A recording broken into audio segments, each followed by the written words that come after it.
ఈరోజు తెలుగుదేశం పార్టీ భావి భవసారథి నారా లోకేష్ గారి జన్మదినం సందర్భంగా ఈ కార్యక్రమాన్ని ఏర్పాటు చేయడం జరిగింది. నాణ్యమైన చీరలను పేదలకు పెద్ద సంఖ్యలో అందజేయడం జరిగింది.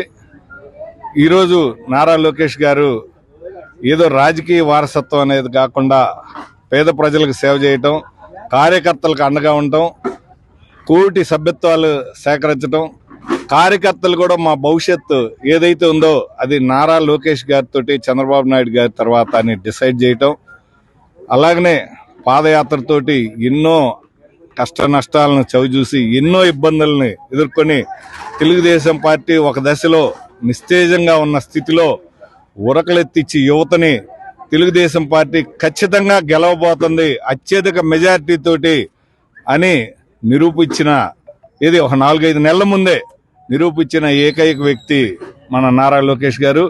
ఆయన జన్మదిన సందర్భంగా సత్తెనపల్లి నియోజకవర్గంలో గత 10 సంవత్సరాలుగా ఈ కార్యక్రమాలు నిర్వహిస్తున్నాం. అదేవిధంగా ఆయన నిండు నూరేళ్లు పేద ప్రజలకు సేవ చేస్తా తెలుగుదేశం పార్టీ కార్యకర్తలకు అండదండగా ఉండే శక్తిని ఆ భగవంతుడు ప్రసాదించాలని కోరుకుంటూ ఈ సందర్భంగా మేమందరం కూడా కోరుకుంటున్నాం.